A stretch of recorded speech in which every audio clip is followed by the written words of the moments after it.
Warning, some of the details and language used in the story could be triggering to some. Oh, t'es asiatique, fuck the Chine, fuck the Japon. He kept repeating that. And this went on for maybe a couple minutes and he wouldn't stop. Whether it be walking on the sidewalk, riding the metro, or waiting at a bus stop, Asian Montrealers are afraid they may be the next victims of an anti-Asian attack. Fuck Chinese democracy.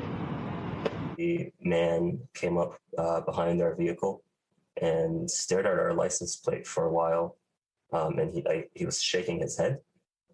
And then he began to come across the left side of the vehicle towards the front, where he then gave me and my girlfriend the middle finger. Rebecca and Charles claim they were both attacked by the same man on separate occasions.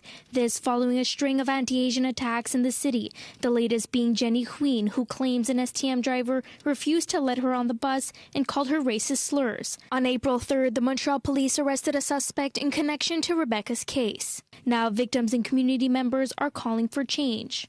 Words do matter, especially the words of those in charge. Whose words carry a lot of influence, as we can clearly see from south of the border.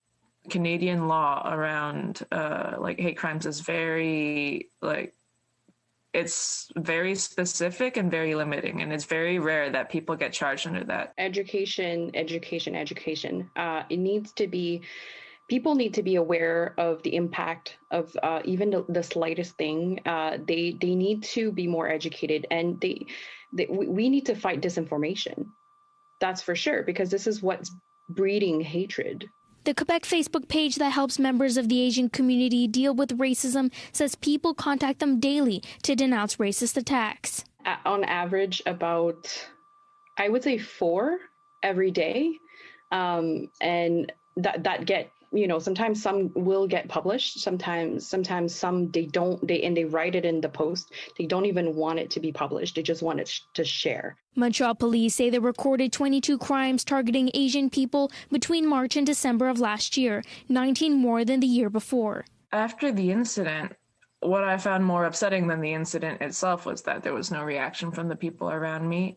At the end of the day, one racist person is just one racist person, but when everyone else seems to allow this to happen in front of their eyes, it communicates to me, and I think to him also, that this type of behavior is acceptable.